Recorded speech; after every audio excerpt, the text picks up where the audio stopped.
Bonjour à tous et bienvenue sur la chaîne. Beaucoup de personnes ne savent pas que le pape Léon XIV est un Américain. Et ça m'intéresse parce que il a eu une intégration récemment avec Donald Trump qui ne dit pas son nom. Je vais te proposer ça dans ce numéro. Mais également, la femme de John Cap-Chameni, elle est aussi américaine. Et elle s'est mise ensemble avec Henriette Ekwe, maître Alice Com, dans une association où ils appellent les femmes des prisonniers politiques, les défenseuses des prisonniers politiques. Et ils ont fait un mémorandum que je vais te proposer l'entièreté dans ce numéro. Tu comprends alors que ce numéro est basé sur la venue du pape au Cameroun en scrutant les récentes tensions, que ce soit pendant son passage en Algérie ou alors sa relation avec Donald Trump. Qu'est-ce qui n'a pas marché? Je t'invite à bien t'installer, à cliquer la cloche de notification et sans plus tarder, passons au vif du sujet.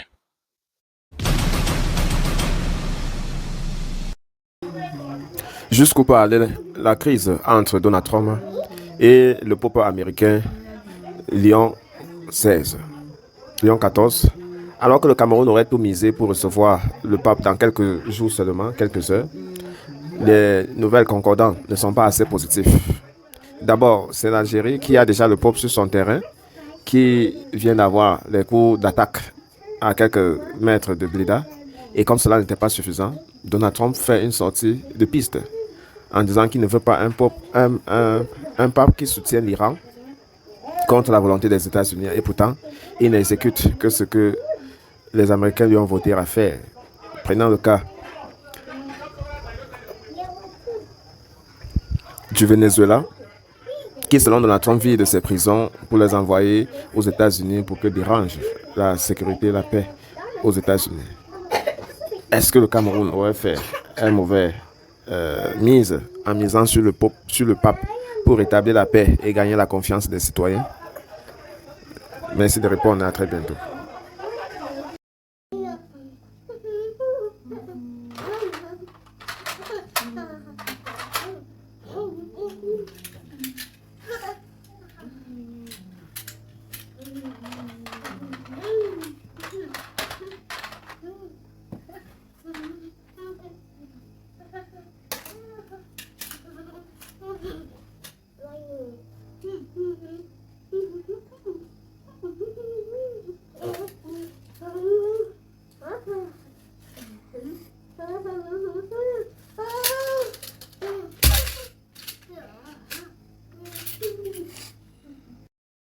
Le pays est compliqué. À l'impossible, nul n'est tenu. Ayant espéré que les Camerounais devaient se battre pour libérer les prisonniers politiques, ou que les leaders politiques devaient continuer la mobilisation, la pression, les femmes, les combattantes, collectifs de femmes et mères, décident de prendre le pas. D'abord, elles ont lancé une pétition en ligne qui aurait bientôt environ 1000 signatures, qui est leurs objectifs. Et par la suite, elles se sont rendues chez Monseigneur Cléda à Douala pour remettre un mémorandum, espérant que le pape Léon XIV aura donc l'opportunité de l'avoir. Sur le mur de Maman Aliscom, nous pouvons lire aujourd'hui: j'étais présente par le cœur lors de la remise du mémorandum à l'attention du pape Léon XIV, ma fille.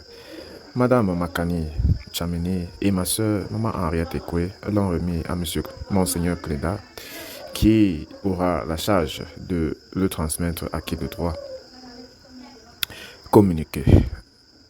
Douala, 13 avril 2026, le collectif des femmes et mères des prisonniers politiques représentés par Mme Aliscom, Mme Kani Chameni, épouse de John Cap-Chameni, et Mme Henriette Ekwe informe l'opinion nationale et internationale qu'il a procédé ce lundi 13 avril 2026 à la remise officielle d'un mémorandum relatif à la libération de John Cap-Chameni et de tous les prisonniers politiques à l'archevêque métropolitain de Douala, Monseigneur Cléda.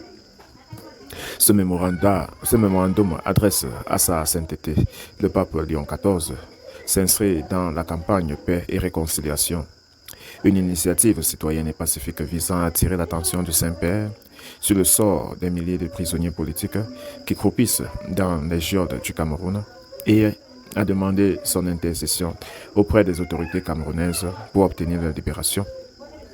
Par ailleurs, une pétition internationale réclamant la libération de John Cap-Chameni et de tous les détenus politiques issus du conflit dans les régions du Nord-Ouest et Sud-Ouest, ainsi que des crises post-électorales de 2018 et 2025, a été lancée sur le site www.panafricainepetition.org.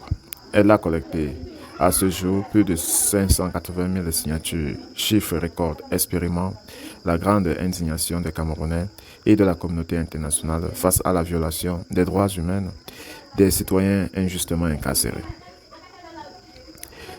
Alors, mémorandum à sa sainteté le pape concernant la libération de John Kamchameni et de tous les prisonniers politiques à l'occasion de sa visite pastorale au Cameroun. Très Saint-Père, nous membres du comité pour la libération des prisonniers d'opinion portons respectueusement à votre attention une situation d'une gravité humaine, morale et politique extrême qui prévaut actuellement au Cameroun.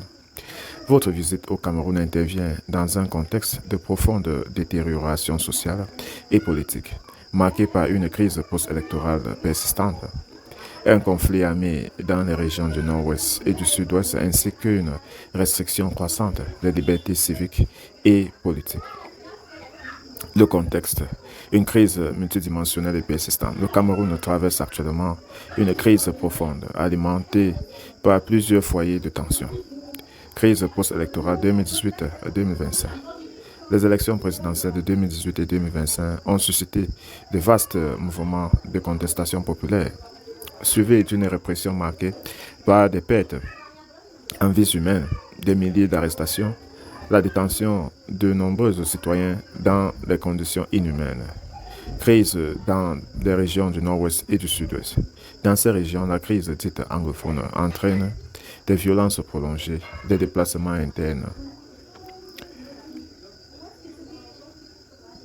des déplacements massifs de population, des arrestations liées au conflit, souvent sans respect des procédures légales. Ces différentes crises ont instauré un climat durable de peur, d'injustice et de méfiance à l'égard des institutions. Le cas emblématique de John Kamchameni. Parmi les détenus figure John Kamchameni, intellectuel et militant reconnu, engagé en faveur des réformes démocratiques au Cameroun. Il a été arrêté le 24 octobre 2025 aux côtés du regretté Anissé Kane, détenu au secrétariat d'État à la défense CED, puis incarcéré à la prison centrale de Kodengue depuis le 5 décembre 2025, sans accès à des avocats, en violation de ses droits fondamentaux. Son emprisonnement, comme celui de nombreux autres, s'inscrit dans un schéma de répression des voix dissidentes. Nous portons également à votre attention qu'Anissé Kane est décédé en détention le 1er décembre 2025 des suites d'une négligence médicale, illustrant tragiquement les risques encourus par les prisonniers politiques. Détention massive des citoyens et d'opposition politique. Aujourd'hui, plusieurs catégories de prisonniers politiques sont concernées. Les détenus issus de la crise post-électorale 2018 et 2025, les personnes arrêtées dans le cadre des conflits du nord-ouest et du sud-ouest, les militants, journalistes et citoyens ayant exprimé des opinions politiques divergentes.